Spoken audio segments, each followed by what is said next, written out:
Hello दोस्तों, आज का डिक्टेशन आनंद मासिक पत्रिका से होने वाला है, जो कि 3 अलग-अलग स्पीड 80 शब्द प्रति मिनट, 100 शब्द प्रति मिनट और 120 शब्द प्रति मिनट की गति से डाला जा रहा है। इसकी पीडीएफ अगर आपको अलग से चाहिए तो नीचे डिस्क्रिप्शन बॉक्स से आप टेलीग्राम चैनल ज्वाइन कर सकते हैं। वहाँ आपको सारे अपकमिंग वीडियोज़ के लिंक और पीडीएफ मिल जाया करेगी। तो ज़्यादा समय ना लेते हुए डिक्टेशन स्टार्ट करते हैं 5 सेकंड के बाद।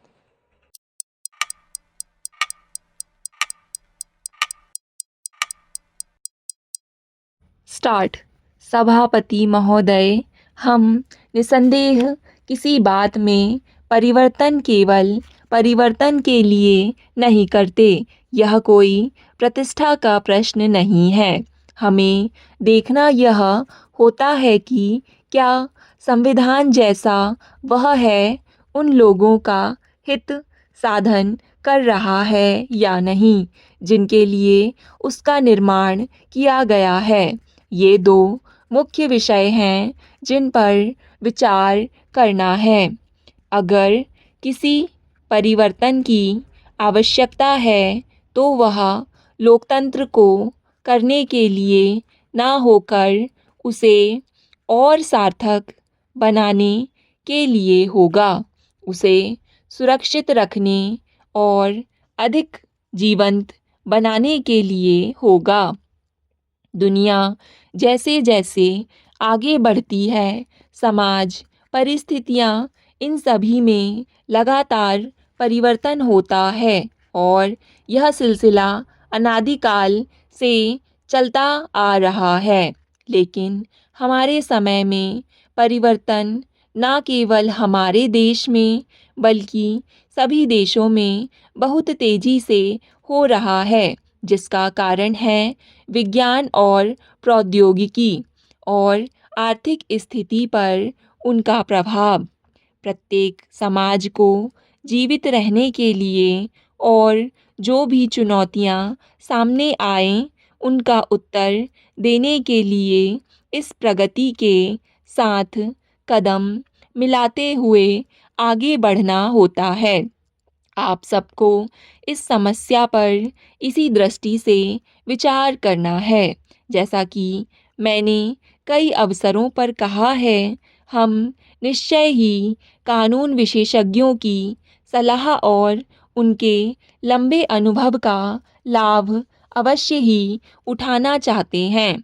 इस मामले में मैं समझती हूँ कि विचार विमर्श में उनके अलावा ऐसे व्यक्तियों को भी भाग लेना चाहिए जिन्हें ऐसी कुछ समस्याओं की जानकारी है जिनका सामना लोगों को अपने सामान्य दैनिक जीवन और कामकाज के दौरान करना पड़ता है।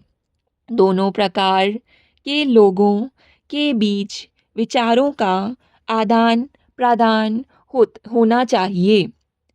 शिक्षा संबंधी सबसे नवीनतम सिद्धांत वह है जिसे अनौपचारिक शिक्षा कहा जाता है। इसके बारे में अधिकाधिक बहसें होती रहती हैं और मैं समझती हूँ कि यही भविष्य की शिक्षा का स्वरूप होगा।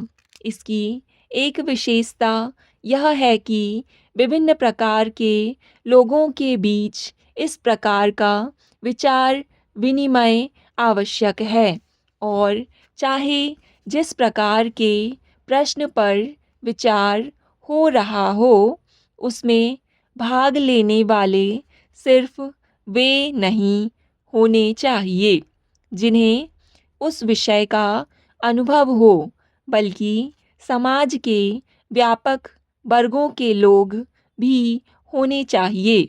इससे विशेषज्ञों को भी गैर विशेषज्ञ लोगों की समस्याएं समझने में सहायता मिलती है, जो वास्तव में प्रगति में सहायक हैं।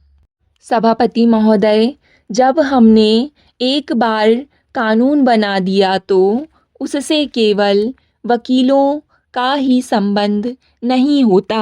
जो अदालतों में उसके पक्ष समर्थन या उसकी व्याख्या करते हैं, बल्कि यह भी प्रश्न उठता है कि लाखों सामान्य नागरिकों पर उसका क्या प्रभाव पड़ता है। इन लाखों लोगों में से कुछ एक विचार जानना लाभदायक होता है। स्पष्ट है कि हम उन सब के पात्र तक नहीं पहुंच सकते।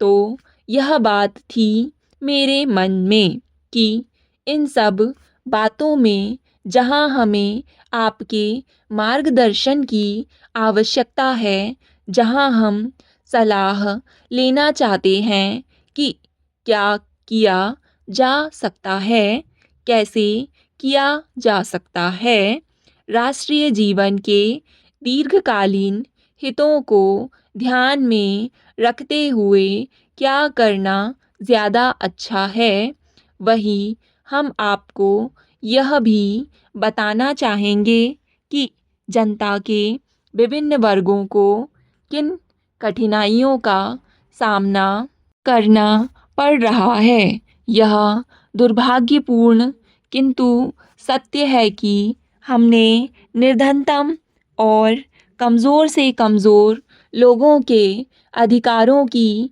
रक्षा के लिए जो भी प्रयास किया है, उसके बावजूद हम उन्हें न्याय नहीं दिला पाए हैं।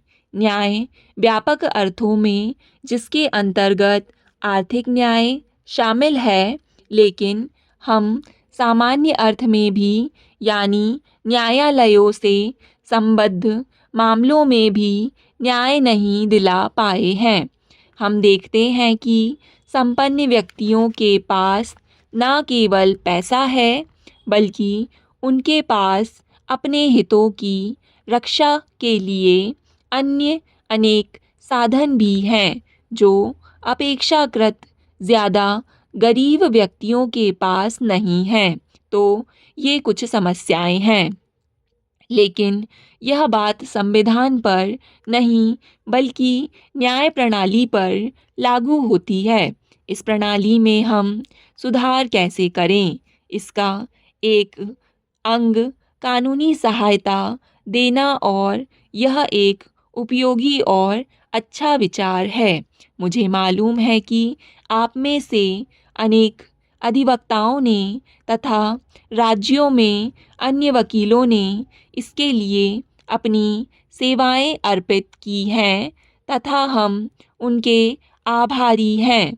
लेकिन मैं सोचती हूँ कि हमें इस प्रश्न पर और गहराई से विचार करना चाहिए, यानी यह सोचना चाहिए कि क्या न्याय प्रणाली में कोई ऐसा परिवर्तन नहीं किया जा सकता जिससे इस प्रकार की कानूनी सहायता की आवश्यकता न अनुभव की जाए, और नागरिक स्वयं ही यह अनुभव करे कि उनके पास पैसा हो या ना हो, उन्हें सर्वोत्तम न्याय मिलने की पूरी संभावना है। मेरे कहने का तात्पर्य यह है कि कभी कुछ गलतियां भी हो सकती हैं। स्टॉप। डिक्टेशन पसंद आए तो वीडियो को लाइक तथा चैनल को सब्सक्राइब ज़रूर करें। धन्यवाद।